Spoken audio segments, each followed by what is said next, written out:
What the heck is food flexibility, and why do dancers need more of it?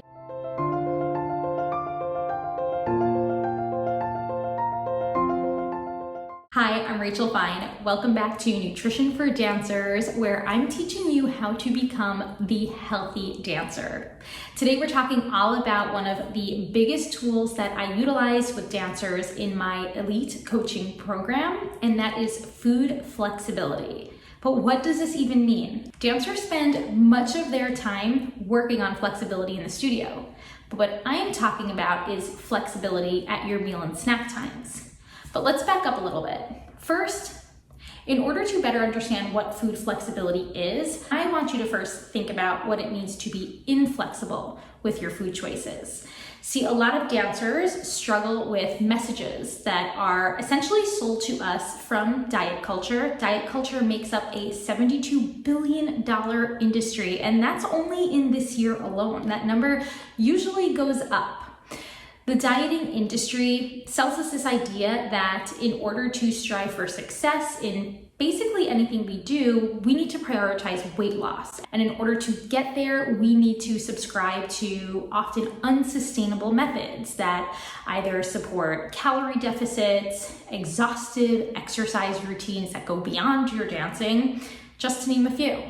So with all of these messages from diet culture being brought into the dance studio, it's very easy for dancers to hyper focus on the role that food plays in their physical health and physical performance. We often see this with wellness types of lifestyles like clean eating. Dancers will easily become obsessed with wanting to choose foods that are either clean, pure, or healthy. And then when it comes to choosing foods that perhaps have been deemed less healthy, less nourishing, maybe more indulgent, maybe even I've heard words like toxic used before, then what happens is dancers enter a cycle that is often fueled by an all or nothing mindset around certain foods, and one that often encompasses a lot of food guilt, paving the way for a very unsupportive relationship with food. So when we are inflexible with our food choices, most often we are striving for these unattainable goals that, like I said before, are essentially marketed to us. Unattainable goals around food might involve needing to choose foods that fit into a very specific criteria. So maybe those foods are whole, maybe they are not processed, maybe they are not packaged foods, maybe they're not frozen foods. You're often trying to abide by pretty strict food rules. This is what makes us inflexible with our food choices. And then what we see is life gets in the way. It's normal for this to happen. It's normal for routines to change.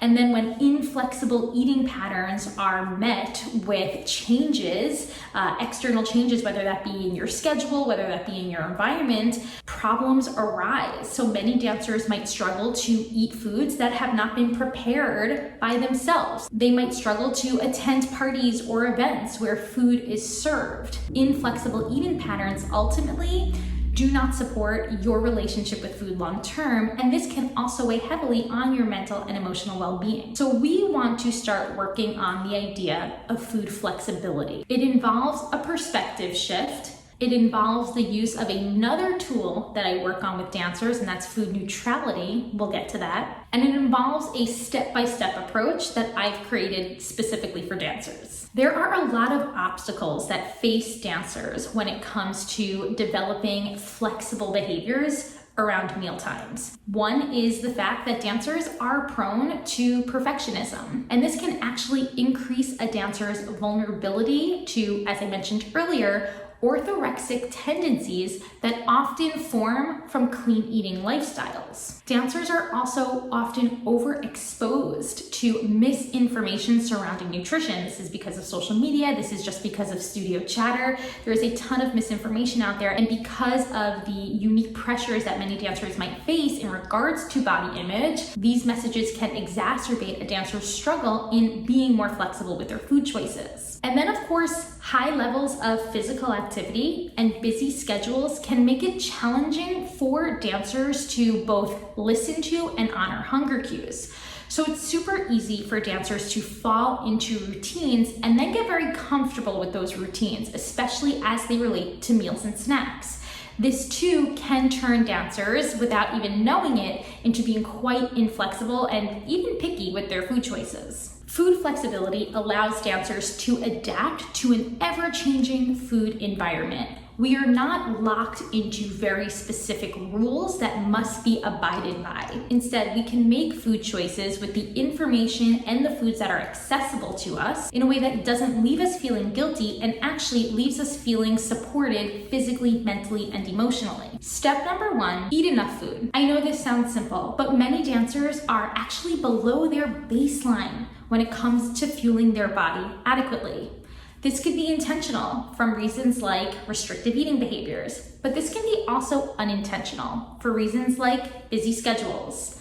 The bottom line, we want to make sure you're fueling adequately, and I always go back to my very general recommendation, but it's a good starting point. At least 3 meals, 2 snacks a day. Aim for these regular eating times throughout your day. And if you have to, consider it a flexible eating plan and maybe put some reminders in your phone, because as I said earlier, those hunger cues can actually go diminished for many dancers. So having that proactive approach is super important. If you're struggling to determine whether or not you are eating enough, then I want you to first check out my blog post about calorie needs for dancers. And then if you're still questioning it, you're gonna want to reach out to a licensed professional. A registered dietitian like myself can further help to ensure whether or not you are meeting your baseline energy needs. The next step to increasing your food flexibility is to challenge the food police. Now, this comes straight out of the 10 principles of intuitive eating. The food police can either be external messages or internal thoughts that are essentially telling you what you should and should not be eating. You know, if you've ever thought to yourself, I shouldn't be eating this, then you've been impacted by the food police. And we want to start to challenge these thoughts and even challenge those external messages. Remember, there are foods that nourish our body and there are foods that nourish our soul. Not every eating opportunity you have has to be for the sole purpose of optimizing or perfecting your performance or health. We want food to support all aspects of our being. Our mental, emotional, and our physical beings. And this is where we want to begin to use food neutrality to help us remove the morality behind our food choices. So here's an example. If you are defining yourself as being good for choosing a salad or being bad for choosing dessert, then you are placing a moral value on your food choices that you're further reflecting onto yourself.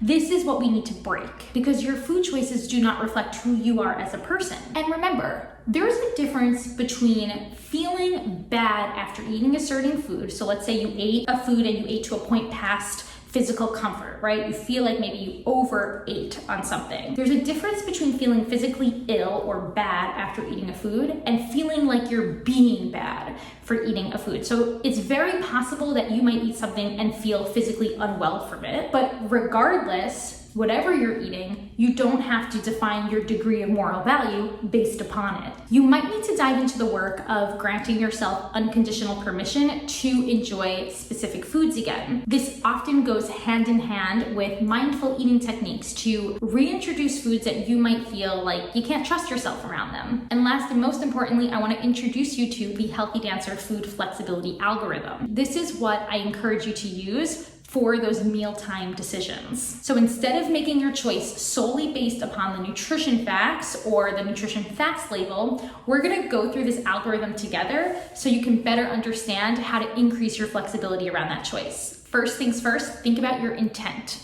Are you headed into a dance class? You might want some sustainable energy for that dance class. Are you about to go out with friends? Well, that's a different type of intent behind your food choice. Next, consider what you're craving, but also realize that we might not always have a craving accessible to us. So it's super important to also remember what is accessible at this moment. And only then are you ready to consider applying gentle nutrition to your choice. Gentle nutrition utilizes nutrition information, but in a way that is not obsessive. So as I mentioned earlier, if you're headed into a dance class, then choosing some fibrous, complex carbohydrates might help to promote more sustainable energy levels. If you're focusing on a post-class recovery meal or snack, then you might want to prioritize protein and carbohydrates as a way to help repair muscle tissue and replenish muscle glycogen. Believe it or not, a source of simple carbohydrates can help in these instances too, especially in regard to optimizing that post-performance